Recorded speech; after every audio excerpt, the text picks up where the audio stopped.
Hello guys, welcome back to another video. Today we are doing a revisited and we are revisiting Murder on the Orient Express. Murder on the Orient Express is directed and also stars Kenneth Branagh.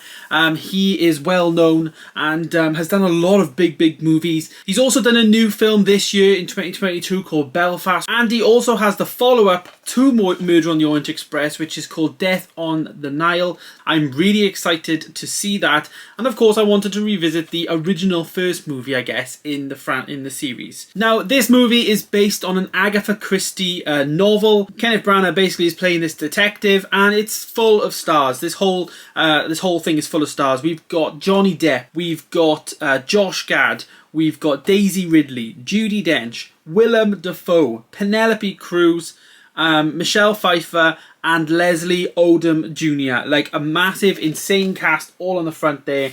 And the general premise of this movie is basically that he is on a train journey, and as he's a detective and stuff like that, a bit like a Sherlock Holmes type of thing, somebody dies on the train. I'm not going to give any spoilers away, and he is trying to figure out who has killed him, how has the murder transpired, all on a train. Obviously it's a close-knit, space. There's no ability for somebody to just go. The problem is basically the train is stopped because of an avalanche of like snow blocking the track, so the train can't move for like a good 2 or 3 days, and the movie is basically over those 2 or 3 days.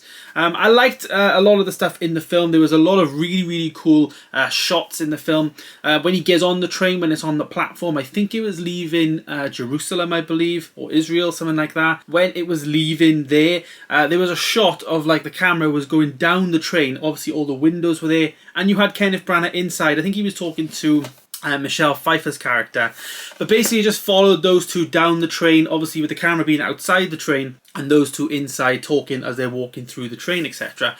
I really liked that. It gave an element of depth and length to the train, and yeah, I just thought it was really cool. Some of the shots that were used were really good.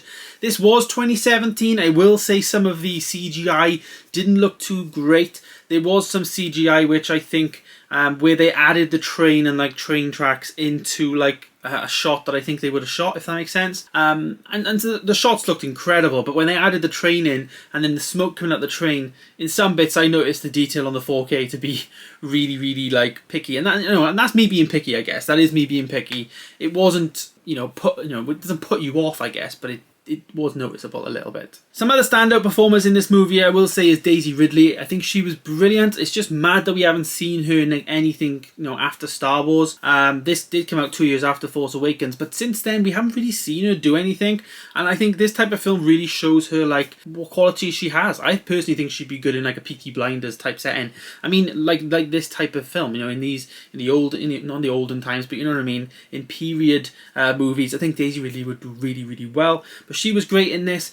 Johnny Depp as well was quite good, but Judi Dench I thought was phenomenal. There's also somebody I didn't mention on the top that was on here, and that was Olivia Colman. Olivia Colman was in this, playing Judi Dench's daughter.